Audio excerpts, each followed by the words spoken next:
Olá pessoal, aqui é Felipe Pires, professor de Ética e Legislação, e vamos começar agora a terceira parte da nossa aula. Então, aqui nós temos, neste quadro, uma catalogação que não se pretende ser total, mas que diz alguns dos principais tipos de ética que nós podemos encontrar dentro da história da filosofia. E de outras áreas também, né? Não só da filosofia. Então vejam só. Aqui nesta primeira parte de cima, nós temos assim o que vamos dizer o quadro mais abrangente da catalogação dos tipos de ética que existem. Então nós temos, por um lado, a ética dos princípios e a ética deontológica, e por outro, uma ética das consequências e a ética teleológica. Geralmente, de maneira geral, um lado exclui o outro. Ou seja, aqui separa e você pode pensar da seguinte forma: se por um lado eu tenho uma ética dos princípios, essa ética dos princípios ela não vai ser das consequências, né?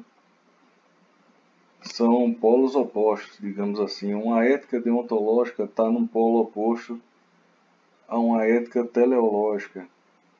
Então vamos ver o que significa cada ética.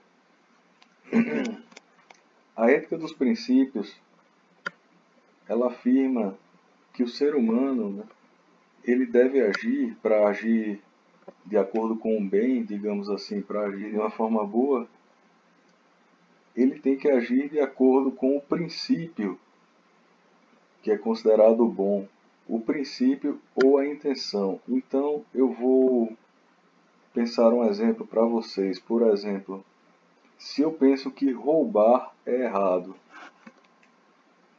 então se roubar é errado, roubar ser errado é um princípio, então em qualquer ocasião em que eu cometer um roubo, ou que alguém cometer um roubo, ele está agindo de uma forma má.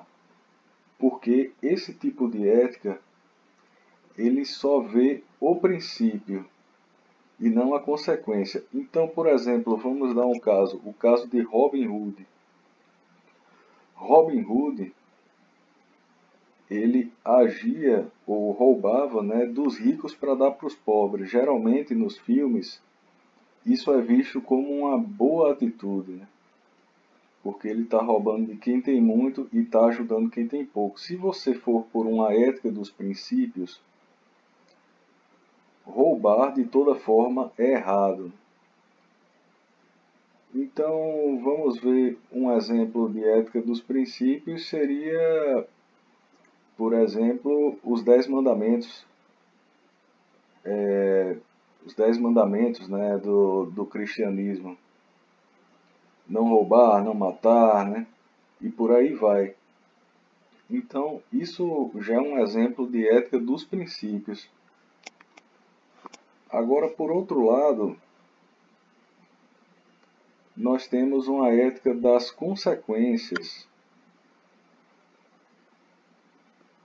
O que seria uma ética das consequências? Seria, já dá até para intuir, né, que vê como uma ação boa, uma ação que vai ter boas consequências, né? Então, no caso do Robin Hood, você enxergar o ato dele como um ato bom, significa, né, que você está adotando uma ética das consequências.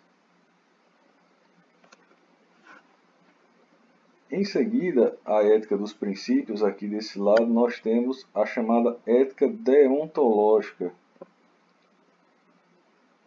O que é que significa esse palavrão aqui, né? Deontológica vem de deontos, do dever.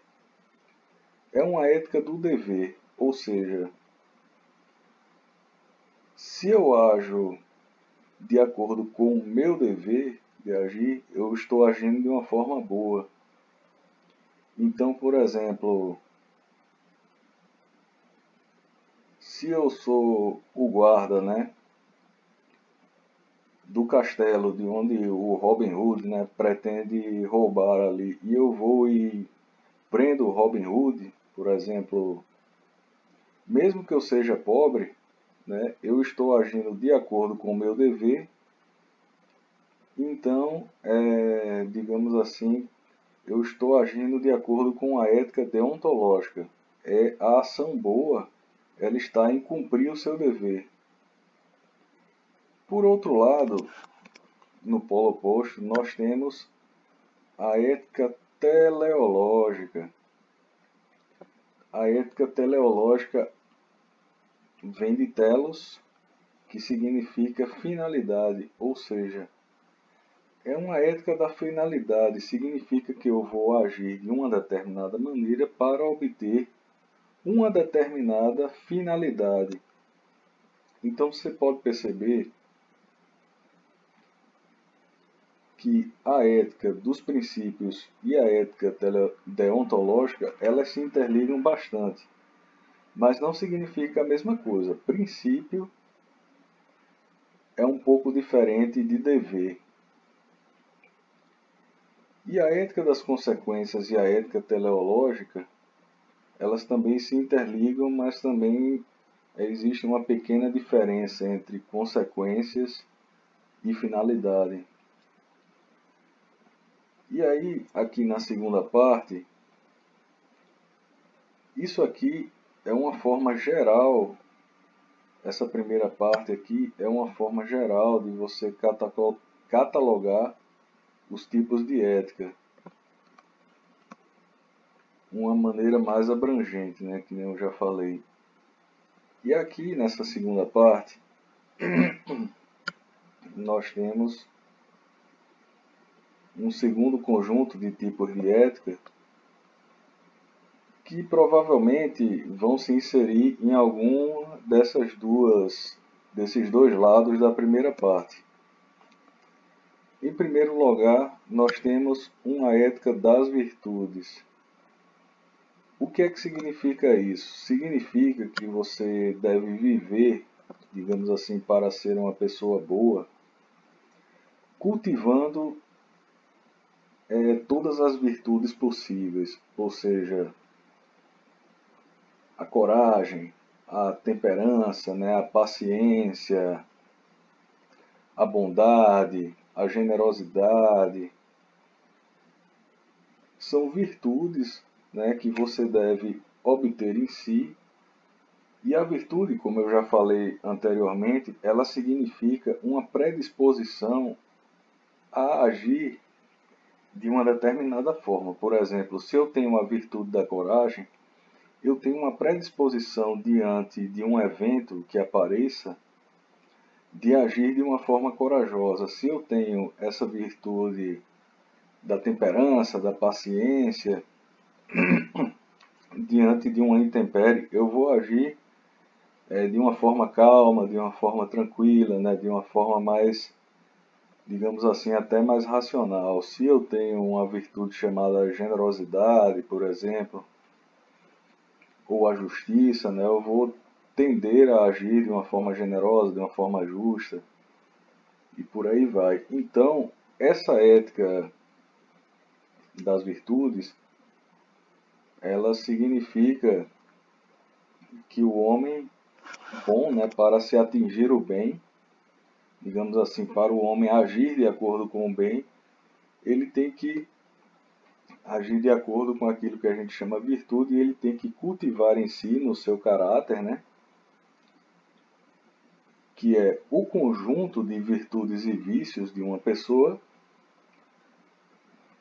No seu caráter, ele deve ter, assim, pelo menos preponderantemente, virtudes ao invés de vícios, né? O vício é uma propensão para agir de uma forma má, né? Para agir de uma forma maléfica. Então, ele tem que ter virtudes. Aí você tem a ética dos sentimentos. A ética dos sentimentos, Da mesma forma que a ética das virtudes ela era o tipo preponderante na Grécia Antiga, você pensar a ética em termos de virtudes, na modernidade vai surgir uma espécie de preponderância para a ética dos sentimentos. O que é que significa essa ética? É muito simples, é você ter bons sentimentos em relação às outras pessoas. Você ter a compaixão, o amor, né? Por exemplo, seria uma ética dos sentimentos. Se você cultiva esses sentimentos, digamos assim, sentimentos bons em relação aos outros, isso vai lhe dar a propensão, você estará mais propenso, né, a agir de uma forma boa. Pode parecer muito semelhante, mas é diferente a ética das virtudes e dos sentimentos. Por quê? Porque a virtude ela é cultivada, né? Digamos assim, os gregos acreditavam que nem todo mundo seria, digamos assim, capaz de atingir aquelas virtudes, né? De ser um indivíduo virtuoso. Já os sentimentos é acessível a todos, né? E não parte por um cultivo, digamos assim, né? Digamos assim, um trabalho, né? Uma prática daquilo, né? É simplesmente você ter aqueles sentimentos, né? Então está acessível a qualquer um, né? É uma coisa mais simples, né? Mais fácil. E aí, por outro lado, na terceira posição aqui, você tem uma ética das circunstâncias. Ou seja, eu coloquei aqui também que seria uma ética mais sociológica. O que é que significa? Que é a ideia de que as circunstâncias em que o homem vive, elas moldam o homem, né? Digamos assim, o homem seria uma espécie de vítima dessas circunstâncias. Então, uma sociedade boa, digamos assim, geraria homens bons, e uma sociedade ruim geraria homens maus. Digamos assim, um indivíduo na cadeia, né, como houve um experimento numa universidade, feita por um psicólogo chamado Philip Zimbardo, o livro se chama O Efeito Lúcifer. Ele fez um experimento da prisão onde ele pôde demonstrar que aquelas circunstâncias, né, transformaram alunos normais, como vocês, né, em pessoas muito mais, em muito pouco tempo, né? A pessoa colocada em determinadas circunstâncias, ela altera totalmente seu comportamento. Então seria uma ética que diria que nós devemos agir, né, para melhorar as circunstâncias em que o indivíduo vive. E aí você tem uma ética que eu chamei aqui de psicologista, né,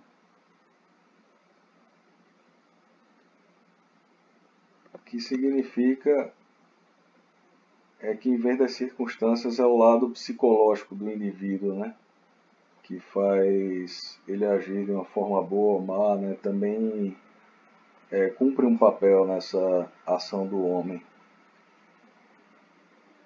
E aí você tem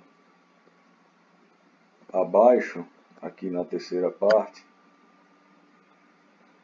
alguns tipos de ética, né, que você pode entender mais como relacionado ao campo do conhecimento ou a determinados ambientes. Por exemplo, nós temos a ética filosófica, que é a que eu estudo, que é aquela ética que vem dos filósofos, né, e que pensa como as sociedades, né, como os indivíduos eles podem agir de uma forma boa, de acordo com o bem, né? Ela pergunta como o homem deve agir. Desse outro lado, você tem uma ética científica. A ética científica é a que estuda, né, o próprio comportamento moral dos seres humanos, né? Ela se baseia no método científico, que é um método bem diferente do método filosófico. Se é que a filosofia tem um método, né? A filosofia não tem método, acredito eu.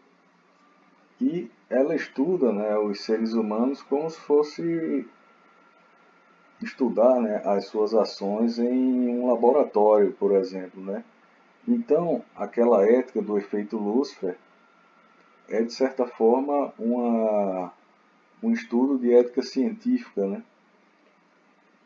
É você estudar a moral, né, de determinados povos e tal, ou como o ser humano ele pode agir dessa ou daquela maneira, né, em determinadas situações, tudo com viés científico, dentro daquele método científico, o método experimental mesmo, a gente pode chamar de ética científica. E por fim, nós temos aqui uma ética profissional. A ética profissional, ela quer dizer como é que o indivíduo ele deve agir dentro da sua profissão para que ele seja um bom profissional, né? Que ele desempenhe a sua profissão de uma maneira boa, né, para a sociedade. Então, essa ética profissional, ela recebe influência tanto da ética filosófica quanto da ética científica, né? E ela é tanto um âmbito de, vamos dizer, de reflexão de como um profissional, de modo geral, ele deve se comportar, né? Mas também ele termina sendo um âmbito legal, né? Digamos assim, ele termina, a ética profissional termina se tornando lei ou regulamentos, leis ou regulamentos, através dos quais, né, sobre os quais os indivíduos eles se colocam. Então, o profissional ele está colocado abaixo dessa lei que é imposta por um determinado órgão, um órgão que organiza aquela profissão. Então, se o indivíduo não age de acordo com esse código de ética profissional, ele recebe uma punição. Então, não existe grande diferença entre um código de ética profissional, entre uma lei ou um regulamento, que gera punições para aqueles que não seguem. Porém, a questão da ética profissional não se esgota nesse código, né? Você tem todo um âmbito de reflexão sobre como os indivíduos devem agir dentro da sua profissão. E aí também você tem... Aí, esses foram só alguns dos tipos de ética, né? Você vai ter também uma ética ambiental, que é como o ser humano vai agir em relação ao meio ambiente. Você tem o que é muito famoso hoje, que é a chamada bioética, que nada mais nada menos é do que uma ética médica, né? Como é que o médico deve agir, né, em relação aos seus pacientes, como é que a medicina deve agir, e por aí vai. E por outro lado, a ética científica, ela assume também um formato assim que a gente poderia nem chamar de ética científica, mas a gente poderia chamar de ética nas ciências, né? Seria como a ciência deveria realizar experimentos de forma ética, ou seja, experimentos de acordo com o bem, digamos assim.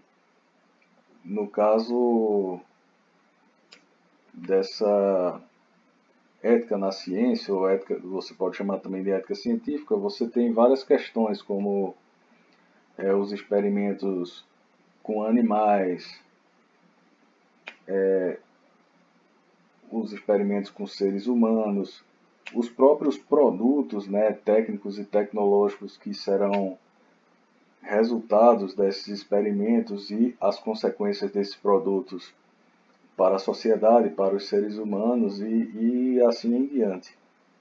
Então é isso. Isso aqui é só, vamos dizer, um pouco, né, dos vários tipos de ética que existem por aí. E aqui nós voltamos àquela distinção entre ética e moral que nós vimos que lá digamos assim, na genealogia das palavras, né, na etimologia, não tem uma grande diferença, mas a gente vai ver que entre os pensadores não existe de fato um consenso. Você estudando ética vai perceber fortemente que não há um consenso em relação às definições de ética e moral. Cada pensador vai dar a sua definição ali. Então, citando um exemplo, para Kant, que nós estudaremos, a moral é a parte pura, a priori, do comportamento prático dos seres humanos, ou seja, a moral seria o que depende só da razão e não da experiência humana. Como o homem pensando só com a sua razão, ele entende como é que ele deveria pautar a sua ação posterior, que vem a posteriori. Na parte, em vez da parte pura, a parte prática, experiencial. O Sanches Vasquez, que tem um livro chamado Ética, ele vai dizer que a moral é histórica, dinâmica, circunscrita a um povo. Ou seja, a moral, ela seria aquela moral de um povo, o que aquele povo específico, ele entende como certo ou como errado, como é que ele coloca seus valores, o que ele acha que é bom, o que é mal. Então, isso seria essa moral de um povo, ela variaria ao longo do tempo, ou seja, é por isso que ela é histórica. Ela vai se transformando, vai evoluindo, por isso ela é dinâmica, né? E circunscrita ao povo, porque cada povo tem, né? A sua moral diversa, a sua moral característica toda própria. O que é certo em um lugar não é certo no outro. O que é bom de se fazer em um lugar não é bom no outro, por aí vai, né? Vocês sabem disso muito bem.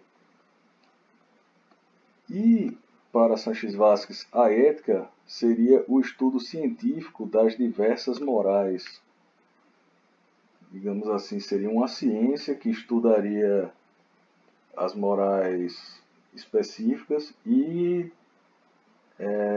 traria conclusões gerais sobre o próprio modo de agir do ser humano. Já para Peter Singer, que nós vamos estudar também, ética e moral são a mesma coisa, que significa ter uma regra para a ação, ou seja, o ser humano ele age de acordo com uma regra, né, que está na cabeça dele. Então você ter esta regra já significa agir de uma forma ética, seja para o bem ou para o mal. Para Peter Singer você poderia ter uma ética boa ou uma ética má, né? Mas assim, de toda forma você teria uma regra. E a moral significaria exatamente a mesma coisa também, não existiria distinção. Então eu acho de forma provisória assim que uma boa distinção que a gente pode fazer seria considerar a moral, como Sanches Vasquez diz, né, histórica, costumeira, né, circunscrita a um povo, etc. E a ética é de tendência racional, ahistórica. Ou seja, a ética ela serviria para o ser humano em geral, para qualquer ser humano. Ela tenta pensar para além vamos dizer, das idiosincrasias de determinado povo, né? Ela tenta ver o ser humano de uma forma geral, né? Assim, os seres humanos vistos de uma forma mais igualitária, digamos assim. Então, ela tenderia a se colocar acima, né, das morais. Então, nós temos aqui, eu fiz uma espécie de mapa aqui para tentarmos mostrar aqui de uma forma mais visual essa questão. Então, aqui você teria 4 povos diferentes divididos em 4 territórios e cada povo teria a sua lei e a sua moral, que é diferente. A lei, que nem eu falei, ela vem de uma autoridade, né? Ela obriga, tem uma punição oficial, digamos assim, e a moral ela não tem uma punição oficial, mas ela tem uma coação tanto interna do indivíduo que se sente culpado quando age contra essa moral que já foi internalizada por ele, e também tem a sanção social, né? As pessoas param de falar com ele, falam mal dele e etc. E aqui você tem uma circularidade. A moral dá origem à lei, ou seja, a lei surge da moral, que já existe, e ao mesmo tempo, quando a lei é imposta a um povo, ela determina a moral de um povo. Então você tem uma circularidade aqui. Neste segundo caso seria a mesma coisa, né? Esse quarto povo aqui, ele teria a sua lei, que viria da sua moral, e ao mesmo tempo essa moral ela determinaria essa lei. O segundo povo também, o terceiro povo também. E a ética, ela viria, né, do pensamento de todos esses povos, né, mas tentando abstrair essas circunstâncias, digamos assim, particulares, em que cada um desses povos vive, e trazer um discurso mais geral, mais abstrato, de como o homem, independente da circunstância em que ele viva, ele deve agir.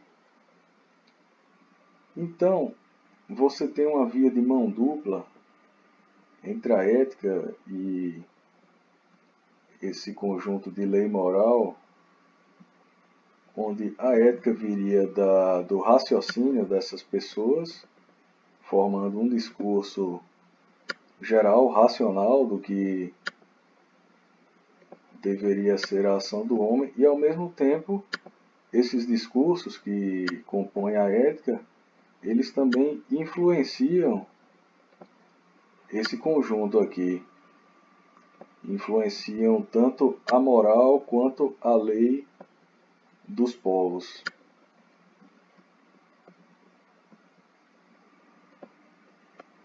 Um exemplo interessante a ser dado é a questão dos direitos humanos. Por exemplo, durante o movimento iluminista, e que desemboca na Revolução Francesa, na França, né, surge mais fortemente a noção de direitos humanos. essa noção de direitos humanos, ela surge de uma transformação da moral na França, que termina se colocando como lei. Só que os direitos humanos, eles se pretendem universais, então ele se alça ao terreno da ética, ou seja, é entendido que um ser humano tem aqueles direitos simplesmente pelo fato de ser humano, ou seja, qualquer ser humano teria esses direitos. Então, ele se alça aqui ao terreno da ética e, ao mesmo tempo, passou a influenciar todas as legislações e todas as morais dos outros povos.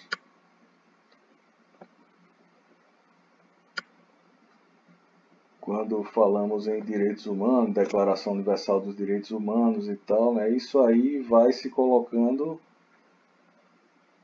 pelo menos tende a se colocar para todos os povos. Então nós chegamos numa situação onde podemos ver aqui nesse quadro. Deixa eu voltar lá, que faltou a questão da religião. A religião, as religiões, né, elas são um pouco diferentes da ética porque elas não são exatamente racionais, né? Elas não se fixam assim no terreno puramente racional. Elas têm uma espécie de mito fundador, né? Que mostra, digamos assim, esses comportamentos religiosos como descendentes assim de uma narrativa sagrada, digamos assim. Vem de uma espécie de narrativa sagrada, isso algumas religiões, porque as religiões elas variam bastante.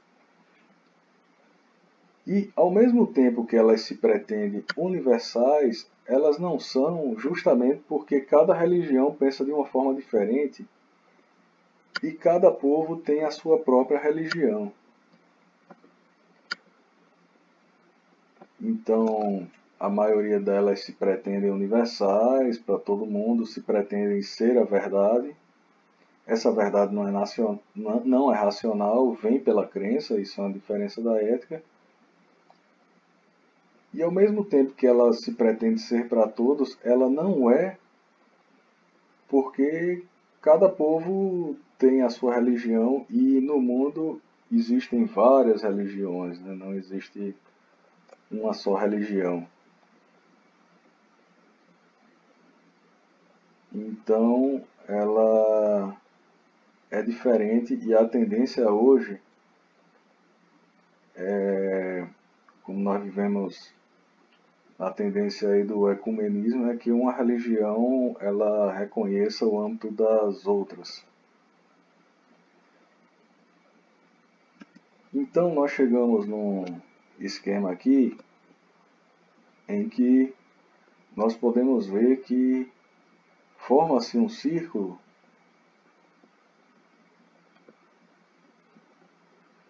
onde uma coisa influencia na outra, na verdade, né? Por exemplo, a ética, ela influencia a moral ao mesmo tempo que a moral influencia a ética influencia a lei influencia a ética, a lei influencia a religião e a religião influencia a lei. E por aí vai, né? A religião influencia a moral influencia a religião, a moral influencia a lei e a lei influencia a moral, a ética influencia a religião e a religião também influencia a ética. Uma coisa influencia a outra, né? E você chega nesse gráfico aqui que eu desenvolvi que eu acho que explica muito bem essa questão, né? Uma coisa influencia a outra. E é interessante observar que nas primeiras civilizações do mundo, toda essa questão aqui, essas diferenciações que nós fazemos, essas diferenciações elas não existiam. Elas estavam, tudo isso aqui estava interligado numa coisa só, que era chamada a religião ou o culto daquele povo, né? Então, o que é que acontecia no Egito Antigo, por exemplo? A religião do Egito Antigo, que era controlada lá pelos sacerdotes, né, os escribas sacerdotes, tanto no Egito Antigo quanto ali nos Sumérios, né, quanto no início ali da civilização grega, civilização cretense e tal.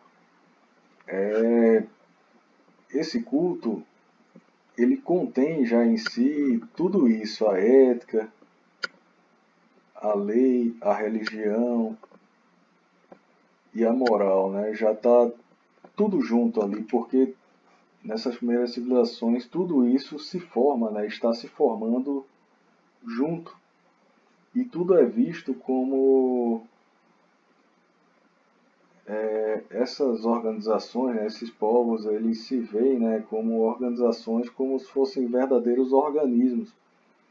E essa religião, ela representa a relação, né, desses povos com a própria natureza, né, com os ciclos naturais e a própria relação que se forma entre os seres humanos ali, a organização. Então, aquilo é visto como uma organização orgânica e a expressão disso é através do culto, né, ou da religião. Com o passar do tempo, essas definições aqui, elas vão tendendo a se separar deste culto e a religião, ela termina se tornando, digamos assim, um aspecto à parte da vida em sociedade, né? Um aspecto mais privado do que essas religiões mais originais assim do ser, dos seres humanos, né? Que eram religiões mais naturais que enxergavam, né, a própria relação do homem com a natureza. Bom, pessoal, então é isso. Terminamos aqui esta aula, né, a terceira parte, e aqui nós terminamos a nossa primeira aula. Então, um grande abraço a todos e até a próxima.